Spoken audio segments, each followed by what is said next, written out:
मेरे प्रिय छात्रों एवं छात्राओं, मैं आशा करता हूँ आज के माहौल में तुम सभी अपने घर में रहकर स्वस्थ, सुखी और संपन्न होगे। आज के वीडियो में मैं तुम्हें हरिशंकर परसाई द्वारा लिखित व्यंग्य कहानी भेड़े और भेड़िए का एक्सरसाइज करने जा रहा हूँ। जैसा कि बताए हैं, पाठ से एक दो लाइन का गद्यांश दे करके उस पर आधारित 4 प्रश्न पूछे जाएंगे और उन प्रश्नों का तुम्हें मिला जुला करके दो से लेकर के 5 लाइन तक के बीच में आंसर देना पड़ेगा। आज मैं उसी पाठ भेड़े और भेड़िए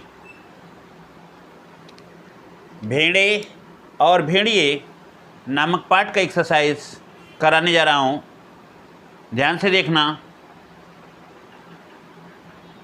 पेज नंबर 57 पे पहले पैराग्राफ में यहाँ पे लिखा हुआ है, यह तय हो गया कि वन प्रदेश में प्रजातंत्र की स्थापना हो।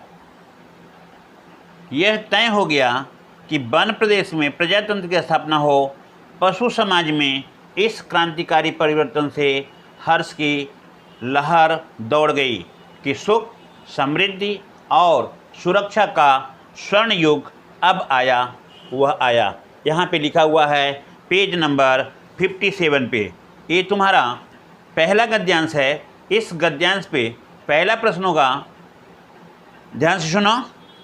पशु समाज में कौन कौन से पशु थे? पशु समाज में कौन कौन से पशु थे? अब देखोगे, पशु समाज में 2 प्रकार के पशु थे।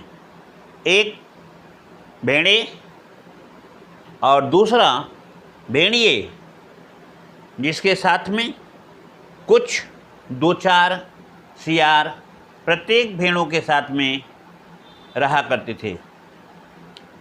प्रश्न नंबर 2, यह क्रांतिकारी परिवर्तन क्या था? प्रश्न नंबर 2 फिर से देखो, यह क्रांतिकारी परिवर्तन क्या था? ध्यान देने योग्य बात है, इस प्रश्न के उत्तर में वन प्रदेश में भेड़ों की संख्या अधिक थी। भेड़ 90% थे, भेड़िए 10% थे। भेड़ों ने सोचा, हम अब सभ्य हो चुके हैं, हमारा समाज सुसंगठित होना चाहिए, अब हमें कुछ नया कर दिखाने की ज़रूरत है। इसलिए उन्होंने अपने समाज में परिवर्तन लाने की बात कही है। प्रश्न नंबर 3 है, इस परिवर्तन को लाने की बात किसने तय की? प्रश्न फिर से देख लो, इस परिवर्तन को लाने की बात किसने कही, क्यों कही? तो इस प्रश्न का उत्तर है, इस प्रश्न को एक बार ध्यान से देखते हैं तो उत्तर आता है कि वन प्रदेश में भेड़ों की संख्या 90% थी, भेड़िए की संख्या 10% थी, जिसमें कुछ 2-4 ठो प्रत्येक भेड़िए के साथ में सियार रहते थे। भेड़ों ने सोचा कि हमारी संख्या ज़्यादा है, हम सभ्य हो चुके हैं, सभ्यता की इतनी ऊंचाई पे पहुँचे हैं कि हमें कुछ कर दिखाना चाहिए। इस कुछ कर दिखाने में उन्होंने प्रजातंत्र की स्थापना करने की बात की। ये बात भेड़ों ने की, क्योंकि जानते हो भेड़ों की संख्या ज़्यादा थी और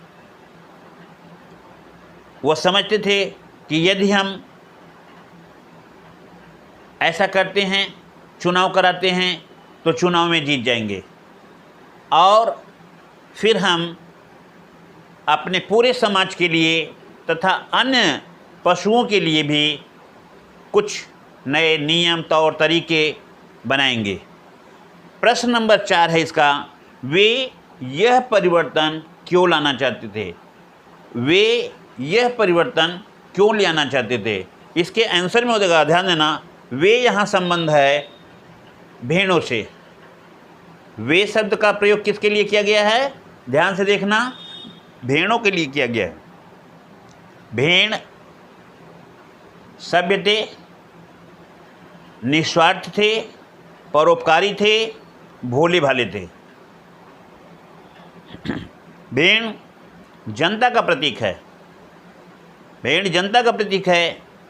उसने यह परिवर्तन ला करके अपने तथा अन्य समाज के लिए एक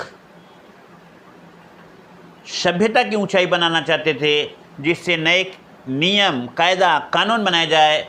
सभी भेड़ों या सभी जंगल में रहने वाले जितने भी पशु हैं, उन सब के लिए एक प्रकार का ऐसा नियम बने जिससे सभी स्वतंत्र,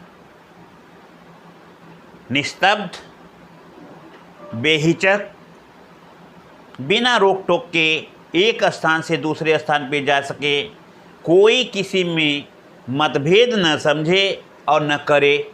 इस तरह से वह प्रजातंत्र की स्थापना ला करके एक नया नियम बना करके सभी पशुओं की सुरक्षा करने की बात सोच रहे थे, जिससे जंगल में रहने वाले सभी पशुओं के बीच स्नेह, शांति, बंधुत्व और सहयोग की भावना कायम हो सके। ठीक है, अब हम दूसरे प्रश्न की तरफ चलते हैं, गद्यांश दूसरे की तरफ चलते हैं। उसी पेज पे ध्यान देना है। ज्यों-ज्यों चुनाव समीप आता, भेड़ों का उल्लास बढ़ता जाता। पेज नंबर 57 पे है, यहाँ पे ध्यान से देखो। ज्यों-ज्यों चुनाव समीप आता, भेड़ों का उल्लास बढ़ता जाता। ज्यों-ज्यों चुनाव समीप आता, भेड़ियों का दिल बैठता जाता। अब इस गद्यांश पे पहला प्रश्न होगा, चुनाव किस लिए या चुनाव किस बात के लिए किया जा रहा था और भेड़ों का उल्लास क्यों बढ़ रहा था? तो पहला है, ध्यान देना, चुनाव वन प्रदेश में प्रजातंत्र की स्थापना के लिए हो रहा था। यदि वन प्रदेश में प्रजातंत्र की स्थापना हो जाएगी तो जीते गए प्रतिनिधियों में से उसका मुखिया एक ऐसा कानून बनाएगा जो सभी जीवधारियों को मानना पड़ेगा। उनमें शांति, स्नेह, सद्भावना और बंधुत्व की भावना कायम हो सकेगी। भेड़ों का उल्लास, ध्यान देने की बात है, भेड़ों का उल्लास इसलिए बढ़ रहा था क्योंकि भेड़ों की संख्या अधिक थी। भेड़ों को मालूम था कि वह चुनाव में जीतेंगे और चुनाव जीतने के बाद उनका जो नायक होगा वह कुछ ऐसा कानून बनाएगा जिससे अन्य जंगल में रहने वाले ताकतवर जो जीव हैं, चाहे वह शेर हो, चाहे वह भेड़िया हो, उन पर किसी भी प्रकार का जुल्म नहीं कर सकेगा। इसलिए भेड़ों में उल्लास बढ़ रहा था। यहाँ उल्लास का मतलब खुशी, भेड़ों में खुशियों की लहर थी, जबकि इसके विपरीत भेड़िए का दिल इसलिए बैठ रहा था, उन्हें मालूम था कि वन प्रदेश में भेड़िए की संख्या 10% है और 10% 90% के मुकाबले में बहुत कम संख्या होती है। इस तरह से वह अपना हार निश्चित रूप से समझ रहे थे और उन्हें यह विश्वास हो रहा था, उन्हें ऐसा लग रहा था कि यदि वह चुनाव में हार जाते हैं, हारना तो तय ही है, तो चुनाव में उनकी हार उनके लिए एक बहुत बड़ा झटका लगेगा। उन्हें वन प्रदेश में अन्य छोटे मोटे भेड़ जैसे जीवों को जो मार करके खा जाते थे, ऐसा नहीं कर सकेंगे। इसलिए वह दुखी थे, उनका दिल बैठता जाता था।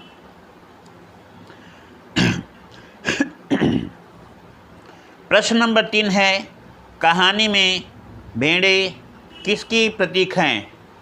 कहानी में भेड़ें किसकी प्रतीक हैं और कहानी में भेड़िया किसका प्रतीक है? ध्यान देना, बहुत ही इम्पोर्टेंट वाक्य है कि कहानी में भेड़ें देश में हो रहे चुनाव के लिए भोली भाली जनता का प्रतीक है। जनता चाहती है कि प्रजातंत्र की स्थापना हो,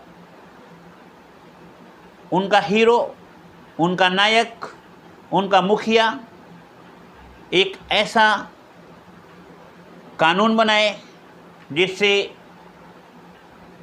सभी लोगों के मत एक समान हो सके। अमीर गरीब, ऊंच नीच, छोटा बड़ा सभी एक दूसरे से स्नेह करे, बंधुत्व की भावना रखे और प्रजा के पालन में अपना जीवन व्यतीत करे, जिससे प्रजा की खुशहाली से देश की खुशहाली बढ़ती है। इस तरह से भेड़ भोली भाली जनता का प्रतीक थी।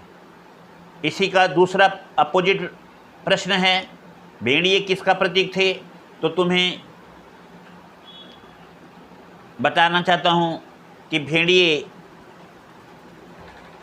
आज के स्वार्थी, कपटी, चालाक, धूर्त राजनेताओं का प्रतीक हैं, जो भोली भाली जनता को बेवकूफ़ बना करके अपना स्वार्थ सिद्ध करते हैं और मौका पाने पर वह जनता का खून चूसते हैं। जनता पे भिन्न भिन्न प्रकार के टैक्स आदि लगा करके जनता को और दुखी बना देते हैं। अब इसका चौथा प्रश्न होगा, क्या भेड़ों की अभिलाषा पूरी हुई? क्या भेड़ों की अभिलाषा पूरी हुई? उनकी अभिलाषा क्या थी? हम बोलेंगे भेड़ों की अभिलाषा पूरी नहीं हुई। आंसर शार्ट में हुआ, भेड़ों की अभिलाषा पूरी नहीं हुई। अब इसे हम थोड़ा सा विस्तार करेंगे कि प्रजातंत्र की स्थापना में भेड़ें चुनाव कराने में अपना पक्ष मजबूत समझते थे। उन्होंने समझा भेड़ों की संख्या 10% है, वे चुनाव में अवश्य जीतेंगे। एक ऐसा शासन या सुशासन या शासन की व्यवस्था की बागडोर ऐसी होगी जिसमें सभी लोग एक दूसरे से बंधुत्व की भावना रखेंगे, स्नेह रखेंगे, शांति बनाएंगे और प्रजा पर सभी प्रकार की टैक्स से मुक्त करेंगे। उन्हें कर नहीं देना पड़ेगा, उनका जीवन शुद्ध, शांत और स्नेह से भरा होगा। लेकिन भेड़िए ने कुछ ऐसी चालाकी की, ऐसी बातें, ऐसी अफवाहें बता करके भेड़ों को अपनी तरफ मोड़ लिया, जिसके कारण से भेड़ों को समझ में आया कि सचमुच भेड़ों की रक्षा स्वयं भेड़ नहीं कर सकते हैं, बल्कि भेड़ों की रक्षा भेड़िया ही कर सकता है। क्योंकि प्रजातंत्र की स्थापना में भेड़िया मजबूत है, भेड़िया सबल है और भेड़िया उनकी रक्षा कर सकता है। इसलिए सभी भेड़ों ने एक मत होकर के भेड़िए को शासन की बागडोर दी और शासन की बागडोर पाते ही भेड़िए ने पहला जो कानून बनाया, उसने यह कानून बनाया कि प्रत्येक सुबह भेड़ों के नाश्ते के लिए एक, ध्यान देना, पहला नियम जो बनाया, भेड़िए के सुबह नाश्ते के लिए एक मुलायम भेड़ दोपहर खाने के लिए एक पूरा भेड़ और रात में आधा भेड़ भेजी जाए। अब हम नेक्स्ट गद्यांश की तरफ तुम्हारा मुख मोड़ना चाहते हैं। गद्यांश होगा, क्या गद्यांश है, थोड़ा ध्यान से देखो। ये पेज नंबर 58 पे है तुम्हारा, 58, यहाँ पे 58 लिखा हुआ है, ध्यान देना। 58 पेज लिखा हुआ है, सियार ने दांत निपोर कर कहा, हम क्या जाने महाराज, हमारे तो आप ही माई बाप हैं, हम तो कोई और सरकार नहीं जानते।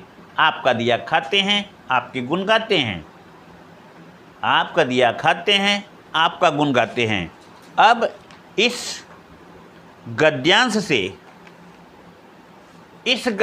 से जो हमारे प्रश्न बनते हैं, वह प्रश्न यह होगा कि सियार ने यह बात किससे कही और क्यों कही।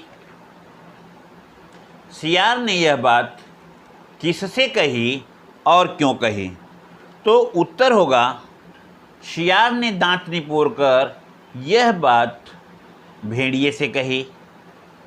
क्यों कही, इसका उत्तर यह होगा कि जब भेड़िए ने सियार से कहा, क्या तुझे मालूम नहीं है वन प्रदेश में नई सरकार बनने वाली है, हमारा तो राज अब गया। इस बात को सुन करके अभी जो मैंने ऊपर बात कही है, वही बात भेड़िए ने सियार से कहा। अब दूसरा बात है कि अब इस पे एक प्रश्न दूसरा नंबर हो रहा है, यह बात किस बात के उत्तर में कही गई है। यह बात उस उत्तर में कही गई है जब भेड़िए ने सियार को यह कहा कि क्या तुझे मालूम नहीं कि वन प्रदेश में प्रजातंत्र की स्थापना होने वाली है, भेड़ों की संख्या 90% है, इसलिए वह चुनाव जीत जाएंगे, और भेड़िए की संख्या 10% है, इसलिए वे चुनाव हार जाएंगे।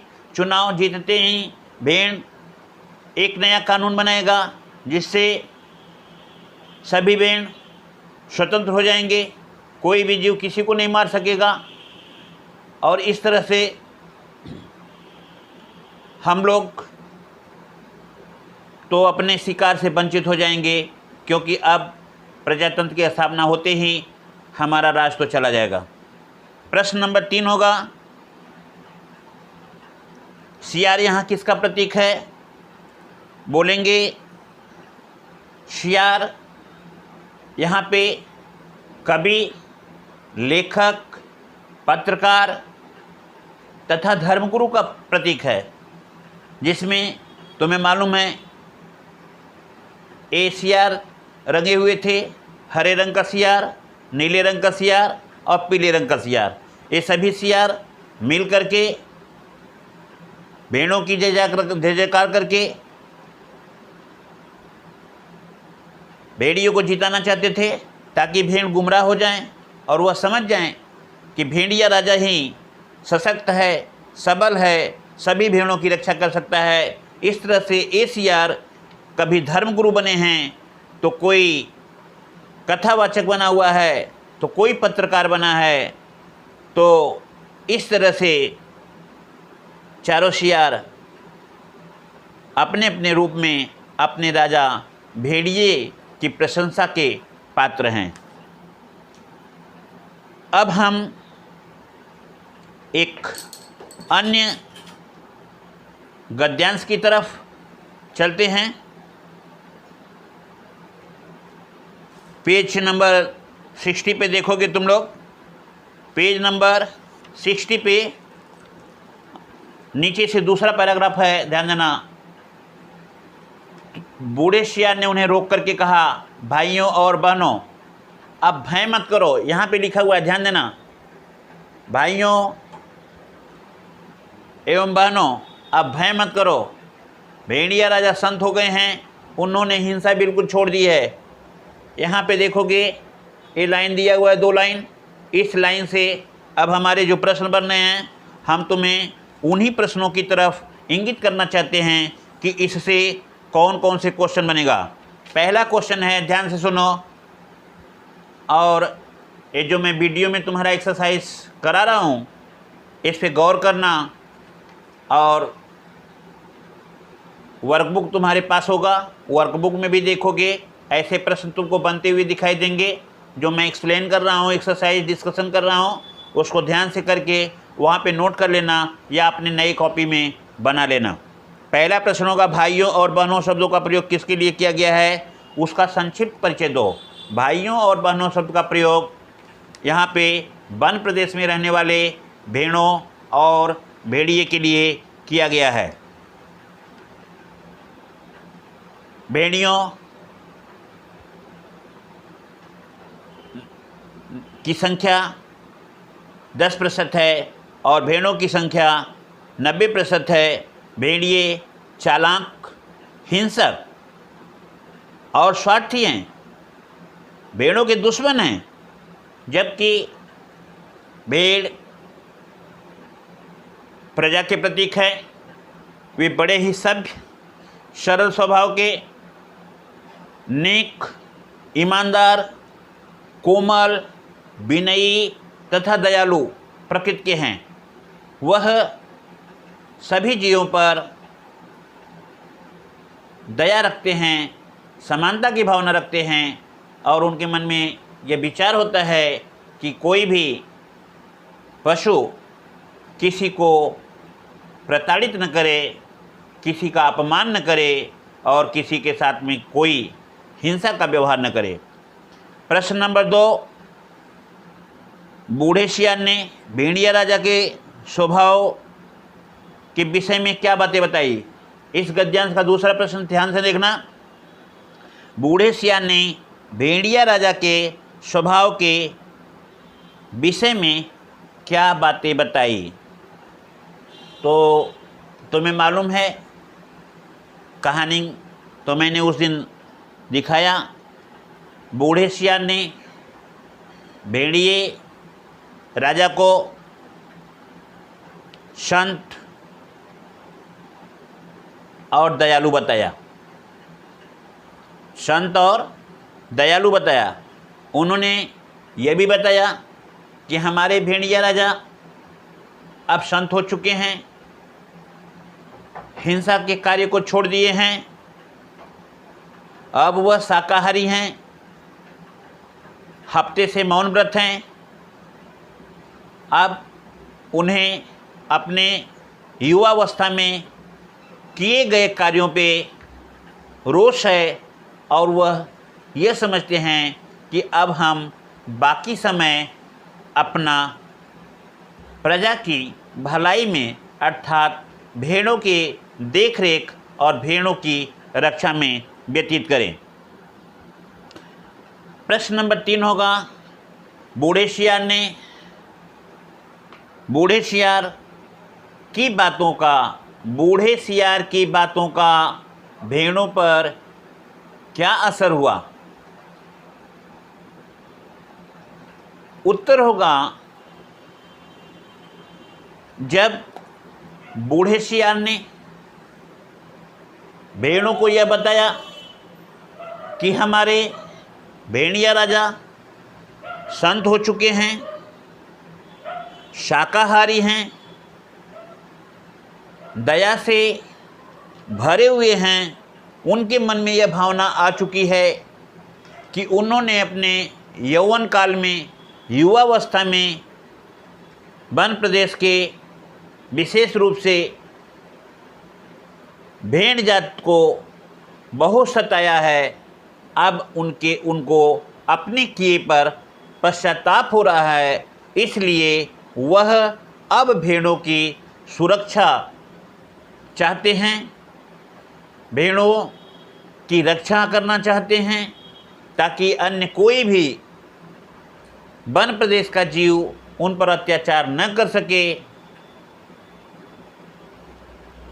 इसके अलावा उसने यह भी बताया कि आज के युग में निर्बल की रक्षा बलवान ही कर सकता है। भेड़ जाति निर्बल है, जंगल के अन्य जितने भी प्राणी हैं हिंसक है, बलवान हैं, इसलिए उन बलवान हिंसक जानवरों से उनकी सुरक्षा अगर कर सकता है तो उनके राजा भेड़िया कर सकता है। इसलिए भेड़ों को यह बात समझ करके चुनाव में भेड़िए राजा को विजय दिलानी चाहिए। भेड़ तो सरल थे, दयालु थे, निस्वार्थी थे, इसलिए उस बूढ़े सियार के चाल में फंस गए और भेड़िए को अपने भारी मतों से जीत दिला दी। अब प्रश्न नंबर नेक्स्ट है इसका, इस कहानी के माध्यम से लेखक पाठकों को क्या बतलाना चाहता है? इस कहानी के माध्यम से लेखक पाठकों को यह बतलाना चाहता है कि यह एक व्यंग्यात्मक कहानी है। इस व्यंग्यात्मक कहानी में भेड़ राजनेता का प्रतीक है जो स्वार्थी होते हैं और अपना स्वार्थ निकल जाने पर वह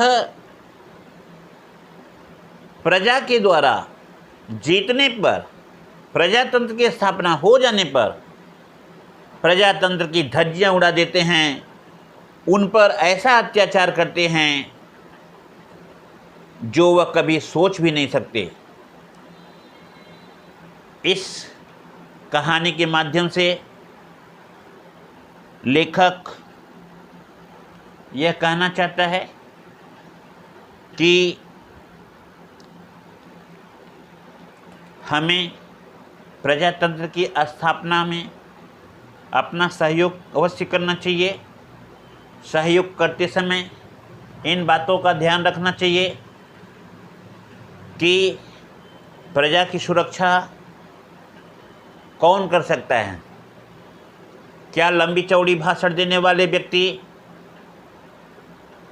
जो उसे अपनी बातों में फंसा करके वोट बैंक की लालसा रखते हैं उन्हें देना चाहिए, या सीधे साधे उस दया दृष्टि को देने वाले ऐसे लोगों को वोट देना चाहिए जो सचमुच प्रजा की हित में अपना सर्वस्व बलिदान करने के लिए तैयार हों।